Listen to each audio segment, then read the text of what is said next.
Okay, fellas, back at it. Really good Maryland team that we're getting ready for.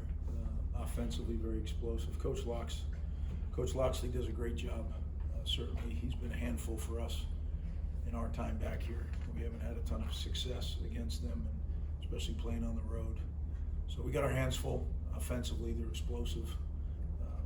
The Edwards kid, the quarterback, has done a really nice job. He's up at the top of the league in passing.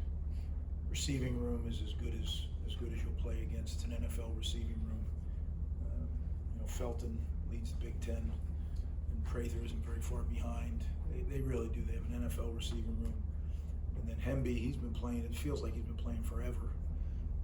Very experienced. And then the O-line is gigantic. And they made a change here a couple weeks ago. And we all here at Rutgers know Coach Roboleski very well. A lot of respect for him and the job that he does. So, going to be a huge challenge for our defense for sure. When you flip it over, defensively, they're gigantic up front, especially their two interior guys. That's going to be a challenge to get some movement there. They're big, they're strong, they're physical.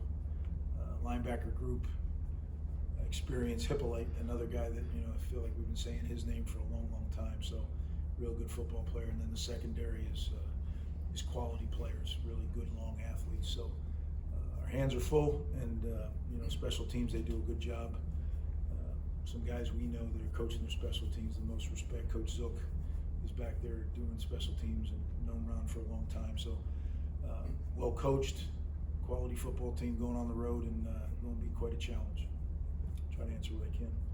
Greg, just defensively, what's the key to continue that improvement that the team showed the other day, especially when it comes to tackling and the quality of tackling? Well, this is kind of a different operation. What Coach Loxley does offensively is a little different than what we faced last week. It's different every week, right? But this one is quite a bit different.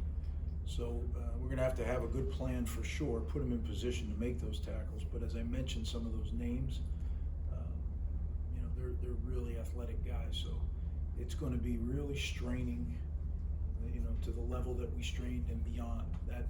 That I think our players should be able to say, all right, that is the standard that we have around here. That's what it's been around here. Nothing lower. And you got to. I really believe this. You're either getting better, or you're getting worse. You don't stay the same. So it's got to be a little bit better, or we're getting worse. We got to have that kind of commitment to playing for each other and just splattering your body around the field. Well, we got used to seeing Talia Tagovailoa the last couple of years. You mentioned the quarterback playing well, maintaining that system and playing well there. Does this offense look different with the change of quarterback, or what's your just assessment of the year over year for Maryland? A little bit different, but not. You can see the bones are still the bones, right? And I think that they'll go into, they've had a lot of success against us offensively. So certainly we're studying what they did and trying to, fix some of those things. But it's not like we didn't try to do that last year. We just have to go out and play at the quality level that we played this year, or last week. We got to do that, and we got to build upon that, and we're capable of doing that. Now, health comes into play again, so we'll see who can actually do it. We had that extra week to get guys feeling better, but now we're back into the weekly grind, so we're gonna find out. Greg, you saw you run some 4 wide receiver sets, which hasn't really been common recently. What went into this? Does it speak to the wide receivers, the quarterback, or just want to change things up? I think it speaks to a lot of things, Bobby. I think it speaks to the wide receivers. We have quality wide receivers in our program. It speaks to Coach Shiraka's experience, that he has the knowledge and he's comfortable enough to adapt on the fly. And it also, you got to remember, we lost our starting tight end and we lost our second team tight end, right? So and that's the same thing we had at the running back position. We had lost our second team running back, then we lost our first team running back. So I think you have to be more creative. And creative, when people say the word creative, it's not always double reverses and flea flickers. Creative is personnel. Creative is little things that, unless you're a coach, you don't have any idea are happening, but make a significant difference in the execution. So we'll continue to pick and prod and figure out ways. That's our job. But it's a challenge for sure. Abram and Tyler Needham looked like they got pretty banged up down at the end of the game. Do you anticipate those guys playing again this season? Just the nature of the injuries look pretty bad. Well, we'll do that availability report on Saturday, and that'll be the technical or the final word on that. Just on Wesley Bailey, you kind of touched on it in your post-game presser, but just was it a decision for him to redshirt? Was it an injury thing? No, he can't play. He's physically unable to play, and we held out hope, but I think some of that caused some stress too. So I wanted to. He needs to get better. He needs to heal, and so it is what it is. He does have the option to redshirt because he only played 4 games. He does. Did you talk to him at all about coming back next year? I haven't talked to him at all about that. It's all been about his health. Just kind of going back to that D-line, like you mentioned, Wesley Bailey out for the year. Keontae Hamilton's been a guy throughout the season, played inside and outside. Defensive line had probably its best performance this season, given those injuries. What can you say about the versatility of some of those guys, and how can you repeat that performance this weekend? Well, I don't know if you can repeat that performance. I hope you can, better. But I agree with you on Keontae Hamilton. He's been a stalwart the entire year. It's been the one guy that I've counted on, and he's come through every single week. He's played well. He's graded out well every week. I don't make any of that stuff public, but I'll just share that he's been the most consistent performer each and every week, showing up, doing his job, doing it at multiple positions. He's a guy that we really depend on. Jordan Walker, guy had a big play. Can you talk about how you found him and his development, because he was a walk-on who played receiver? Sure can. Yeah, it's a great story, right? You mentioned it. Bob Frazier found him up in Rochester, New York, and was really, really sold on him and kind of drove the process and really talked me into it. He was a tall, skinny kid. And I don't know, maybe he was 199 pounds, maybe 198, I can't remember exact. He's now 260 something, and he's playing on the edge. So he went from wide receiver to tight end to rush end, and really, really nice play there, getting the safety. But he's been, we saw it on scout team. We saw him getting better. Then we saw it in the spring doing it against our own people. But again, he had never done it, right? And he just keeps showing up and working really, really hard. He was one of the hardest trainers in the summer. And when he came to training camp, he's one of the hardest working guys, and every day comes to work with a great attitude. And he's a great example for people in our program. And I think the best is yet to come for him. I think, when you look at him, he looks like he walked out of Giant training camp. I mean, the guy's tremendous physical specimen. And he's made himself into that. You talk about a self-made player. Jay Walk's a self-made player. Your 2 young wide receivers, Ian Strong and KJ Duff, have a kind of unique backstory playing at the same high school. They're both emerging. What has their development meant for your offense? Well, Ian's been a big part of our offense last year and this year, right? And the best part about Ian is, we recruited him to be a safety. Ian played wideout in high school, but only on game day. So he trained as a DB all week, and then they put him in and tell him what route to run. So you talk about a guy who has relatively not a lot of experience, and I think can be, as good as we've had here. I think Ian, the sky's the limit. It's all going to be a matter of him staying healthy and him being able to continue to grow. With Coach Brock and with Coach Perry, there's not 2 better receiver coaches in America. So to have them both here, I think that's part of the reason the receiver room keeps getting better and better. But those 2 guys are awfully talented, and to think that they were on the same high school team is, they won some games. There's a reason teams win games. We'll go Chris, Brian, Mike, just with Antoine Raymond, I guess what stood out about him when you were recruiting him, and just kind of what have you seen in his progress over the last few months as he's joined this program and kind of just seemingly better and better? Yeah, Antoine is a neat kid. He, the whole story on that is amazing, right? And we were recruiting him like a lot of people were, and then the program discontinues at his school, and we saw that he could graduate and reclass, and we kind of moved on it quickly, and we had a great relationship with he and his mom, and one thing led to another, and all of a sudden he's on our campus training, and you could just tell he was a little bit more mature, physically and emotionally, really tough, and willing to do whatever was asked. And again, I think Coach Shaw does a great job with those guys. If you look, like I said, guys, it's the third and fourth running back.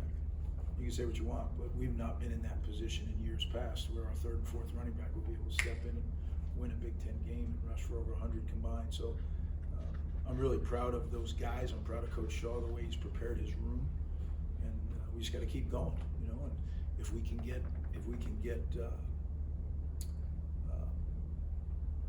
Kyle back, now we have some guys that, you know, we knew what Benji could do. You know, we were trying to your redshirt question, we were trying to redshirt Benji, and we effectively are going to be able to now, which is important. So just see where the chips fall here this week, and we'll get them all ready, and then whoever can play, you know, they'll be the guys that play. Kosh got the start at safety over Desmond Igbenusson, and it looked like you guys used primarily Tyreen Powell and Daryl Jabomi at linebacker. Just were those changes coming out of the bye week game specific for Minnesota? Do you anticipate them being the rest of the season? And specifically at linebacker, how much did it help to just have the same two guys mostly in the same spots? The continuity help you guys defensively? Well, I don't know if it was the continuity or the same two guys. The fact of the matter is, you know, Tyreen Powell was healthy, and he wasn't 100%. Don't misunderstand that, but he was a lot closer than he was out at SC, and he couldn't have gone that many plays at Southern Cal. And I think when, you know, Tyreen is a pro football player, so when he's in there, it steadies a lot of things. Right here, technically and mentally, he's special, and then his physical attributes. I mean, there's a couple times he's 255-pound guy that when he hits the lineman, he knocks them back. You know, he's got great snap, and he made some real big-time plays. And still, I still feel bad for him because he's probably 85%. He's still not 100%, but him at 85 is better than most at 100. Moses Walker's a real good football player, and you know, but they were playing really well. And sometimes when you get two guys that are hot together, you don't want to break it up. And we talked a number of times, is this the time to get Moses in? Because we want to get him in. We got to find a way to get him on the field. He's too good of a player to stand next to us. So we'll figure something out package-wise. I can't tell you that we definitely thought that's the way the game would go with those two, but we kept asking Reem, how you feeling? And he kept saying, I'm good. You know, and he's a grown man. I mean, he'll share with me when he's not feeling right. He'll say, I need a blow, coach. On Kaj, just starting him at safety, him playing the majority of the snaps there. Yeah, you know, Kaj, I think we started opening game, right? So, I mean, the guy has been through it as a freshman, but he keeps getting better and better. We think there's high promise. We think we have some really good young safeties that you haven't seen very much of yet. But I thought, you know, you saw what Flip looks like when he feels a little better. Sometimes it's easy to forget, you know, he is a special player. He just hasn't been able to run very well and stop and all those things. So to see him out there getting not 100, he's probably 80, but still he's such a good player. And when he hits you, man, you feel it, right? Shaquan Loyal felt better Saturday, and you could see him making plays. So Des is a good football player. Des will play for us. It's just one of those deals that there wasn't a ton of plays, and you know we were getting off the field. So when you got something cooking, you don't always have to mess it up. Now up front we rotate constantly, so that's just the norm. But in the back seven, it was going well, and we kept it going well. Final question.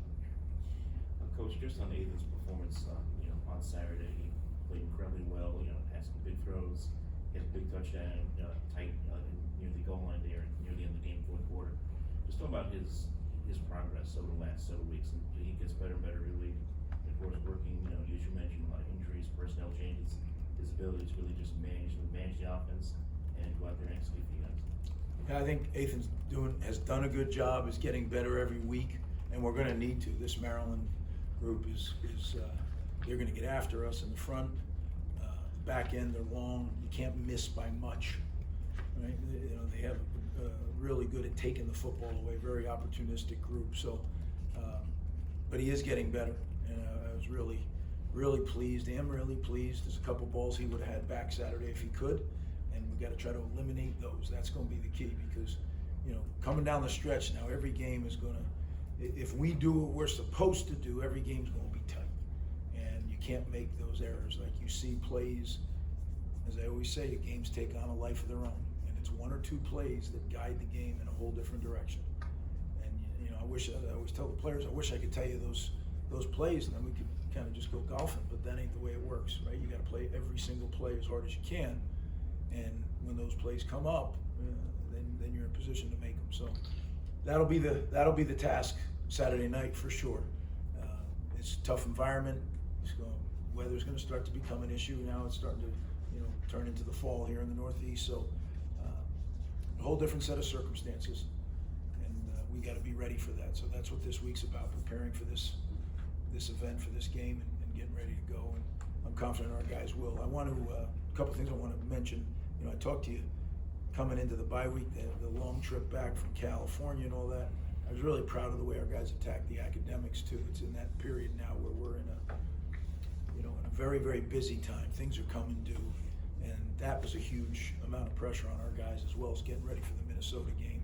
And I was pleased with that, and then I'd be remiss if I didn't wish everybody a happy Veterans Day. I think today is a day that sometimes flies under the radar, and it can't.